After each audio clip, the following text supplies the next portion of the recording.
राम मंदिर में चोरी होने के बाद आखिरकार एफआईआर दर्ज किया गया है, लेकिन एफआईआर दर्ज होने में भी काफ़ी ज़्यादा समय लग गया है। वैसे भी प्रभु श्री राम की जीवन शैली को देखिएगा तो उनकी आधा जीवन इंतजार में ही बीता है। 14 वर्ष तक प्रभु श्री राम वन में रहें, 14 वर्ष के बाद अयोध्या लौटें। योगी आदित्यनाथ कहते हैं कि राम को अयोध्या लाने में 500 वर्षों तक इंतजार किए हैं, तो 15 दिन और इंतजार कर लीजिए। प्रभु राम ने हमें मर्यादा का पाठ पढ़ाया है, मर्यादित रहने का आचरण दिया है।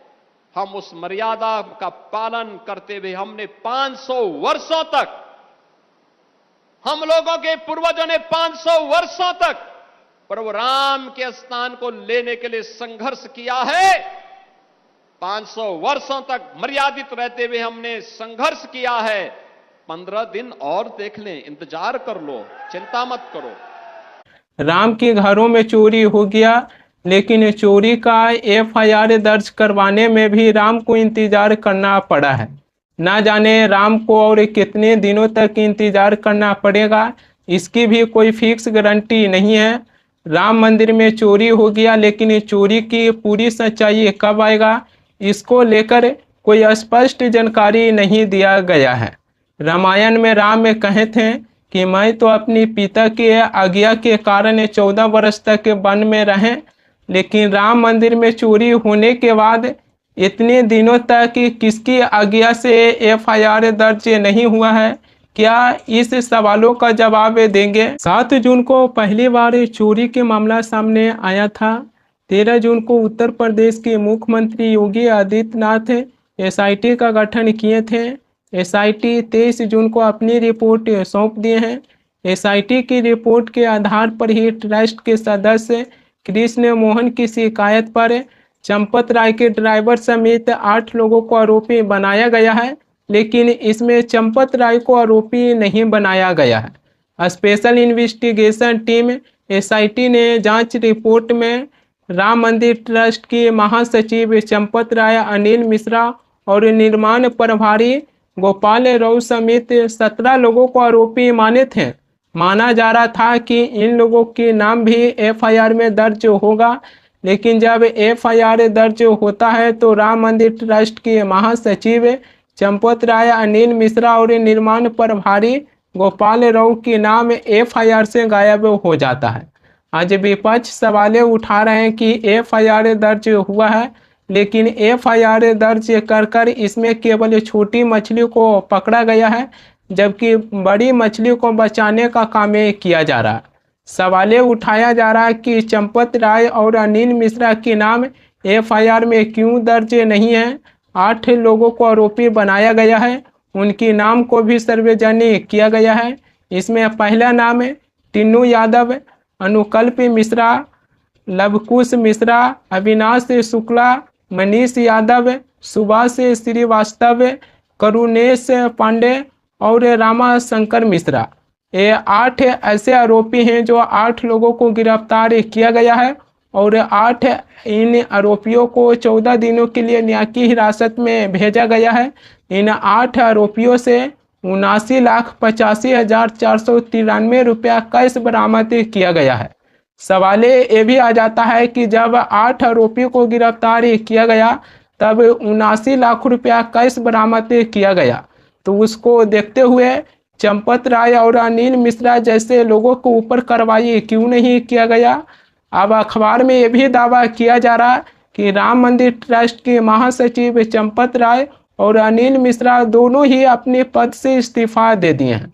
हालांकि वीएचपी के अध्यक्ष आलोक कुमार कहें कि मेरे पास इसकी कोई भी पुष्टि नहीं है, मैं नहीं कह सकता हूं कि राम मंदिर ट्रस्ट के महासचिव चंपत राय और अनिल मिश्रा दोनों ही अपनी इस्तीफा दिए हैं।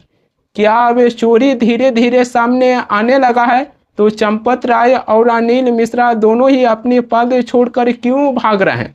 क्या पद छोड़ने से चोरी होने के बाद वैसे लोगों को बचाया जा सकता है, या फिर पद से इस्तीफा देने के बाद वैसे लोगों के ऊपर कोई भी कानूनन कार्रवाई नहीं किया जाएगा?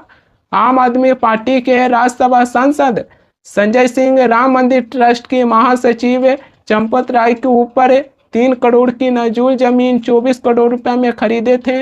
इसकी जानकारी उन्होंने जुटाए थे और संजय सिंह एसआईटी को भी वैसे कुछ सबूत हैं जो सौंपे हैं। चंपत राय और अनिल मिश्रा दोनों ही नैतिकता के आधार पर अपने पद से इस्तीफा दे दिए हैं, लेकिन दोनों को ही बचाया नहीं जा सकता है क्योंकि दोनों ही आज संदेह के घेरे में हैं। जबकि पीएमओ ने राम मंदिर ट्रस्ट से चंदे की हिसाब किताब मांगे थे, तब चंपत राय ने जांच की हवाला देकर चंदे की हिसाब किताब देने से इनकार कर दिए थे। यहीं से चंपत राय के ऊपर और भी ज़्यादा सवालें खड़ी होता है कि जब प्रधानमंत्री कार्यालय ने राम मंदिर चंदे की हिसाब मांगे थे राम मंदिर ट्रस्ट की महासचिव चंपत राय से, तब उन्होंने प्रधानमंत्री कार्यालय को चंदे की हिसाब किताब देने से मना क्यों किए थे। अरविंद केजरीवाल भी राम मंदिर का दौरा किए हैं।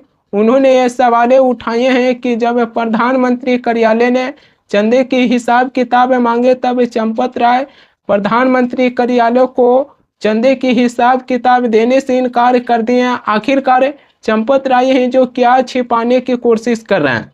सुनिए अरविंद केजरीवाल क्या कुछ कहें। 18 दिन हो गए ये जब चोरी सामने आई है। एफआईआर करने के अंदर जब मैं कल उतरा लखनऊ एयरपोर्ट अयोध्या की तरफ आ रहा था, एफआईआर उसके बाद हुई है। एफआईआर करने के लिए इतनी जद्दोजहद करनी पड़ी। और कल मैंने एक सुना मामला, जब मैं सोशल मीडिया पे पढ़ रहा था, आप मीडिया वालों ने चलाया, प्रधानमंत्री कार्यालय ने चंपत राय से उनके रिकॉर्ड मांगे, हिसाब किताब मांगा, चंपत राय ने मना कर दिया देने से। सोच सकते हैं, प्रधानमंत्री मोदी जी ने चंपत राय से रिकॉर्ड मांगे और चंपत राय ने मना कर दिया। इस देश में एक ऐसा व्यक्ति भी है जो मोदी जी को मना भी कर सकता है। अरविंद केजरीवाल राम मंदिर के दौरे पर आए थे, लेकिन उत्तर प्रदेश के मुख्यमंत्री योगी आदित्यनाथ अरविंद केजरीवाल के ऊपर पलटवार करने में भी कोई देरी नहीं किए हैं। योगी आदित्यनाथ कहें कि दिल्ली के भी एक सज्जन राम मंदिर आए हैं। दिल्ली की जनता ने उन्हें 15 वर्ष का समय दिए, लेकिन 15 वर्षों में अरविंद केजरीवाल ने दिल्ली की जनता को भ्रष्टाचार के अलावा और कुछ भी नहीं दिए हैं। राम मंदिर की अरविंद केजरीवाल की दौरों को लेकर योगी आदित्यनाथ किस प्रकार अरविंद केजरीवाल और आम आदमी पार्टी के ऊपर पलटवार किए हैं, जरा उनकी भी बातें सुन लीजिए। दिल्ली से भी एक सज्जन वहां आए हैं आज, और मैं उनसे भी कहना चाहूंगा कि दिल्ली की जनता ने उन्हें 15 वर्ष तक अवसर दिया, लेकिन दिल्ली को उन्होंने बर्बादी के सिवाय कुछ नहीं दिया, भ्रष्टाचार के सिवाय कुछ नहीं दिया।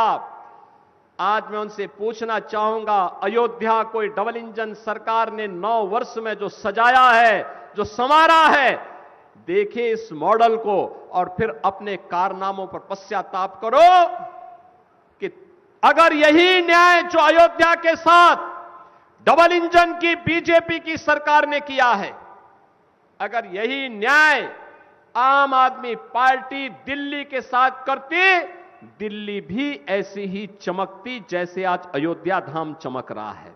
राम मंदिर चमक तो रही है, राम मंदिर की चमक देश से लेकर विदेशों में भी दिखाई दे रहा है। इंडोनेशिया की राजधानी जकार्ता में हनुमंत कथा कर रहे हैं। पंडित धीरेन्द्र कृष्ण शास्त्री राम मंदिर की चढ़ावा चोरी को लेकर कहें कि राम मंदिर में पैसा, सोना, चांदी और आभूषण की चोरी नहीं किया गया है, बल्कि राम भक्तों की आस्था की चोरी किया गया है। आरोपियों को भगवान महादंड देंगे, इसकी चेतावनी भी पंडित धीरेन्द्र कृष्ण शास्त्री दे दिए हैं। अरविंद केजरीवाल राम मंदिर का दौरा किए, लेकिन अब आम आदमी पार्टी के राज्यसभा सांसद संजय सिंह कह रहे हैं कि अरविंद केजरीवाल जब राम मंदिर का दौरा किए तब आनन फानन में एफआईआर दर्ज किया गया है। अरविंद केजरीवाल जी कल अयोध्या आए प्रभु श्री राम का दर्शन करने के लिए। जब वो आए तो उसके बाद आनन फानन में एफआईआर लिखी गई, कुछ छोटी मछलियों के खिलाफ, कुछ मामूली चोरी में पकड़े गए लोगों के खिलाफ, लेकिन जो डकैत हैं वो अभी भी बचे हुए हैं। यानी कि आम आदमी पार्टी के राज्यसभा सांसद एफआईआर दर्ज किया गया है, उसकी भी श्रेय आम आदमी पार्टी को ही दे रहे हैं। क्या ऐसा आम आदमी पार्टी के राज्यसभा सांसद संजय सिंह को करना चाहिए? राम मंदिर में जिस प्रकार से चोरी हुआ उसके मुद्दा आम आदमी पार्टी उठाए। राम मंदिर ट्रस्ट की महासचिव चंपत राय 3 करोड़ की नजूल जमीन 24 करोड़ रुपए में खरीदे, इसके भी खुलासा आम आदमी पार्टी के राज्यसभा सांसद संजय सिंह किए। लेकिन आज एक कैसे कह सकते हैं कि अरविंद केजरीवाल जब राम मंदिर की दौरा किए तो FIR दर्ज किए और उसकी भी श्रेय आप अपनी ही पार्टी को दे रहे हैं? क्या इस तरीके से FIR को लेकर राजनीति करना ये उचित दिखाई देता है? बीजेपी पार्टी पहले से ही राम के नाम पर अपनी राजनीति करते आए हैं और वोट बटोरे, उसी को देखते हुए आज FIR दर्ज होने के बाद भी आम आदमी पार्टी के राज्यसभा सांसद संजय सिंह भी बीजेपी के ही रास्ते पर चल रहे हैं और ये कह दिए कि अरविंद केजरीवाल राम मंदिर का दौरा किए तब जाकर FIR दर्ज हुआ है।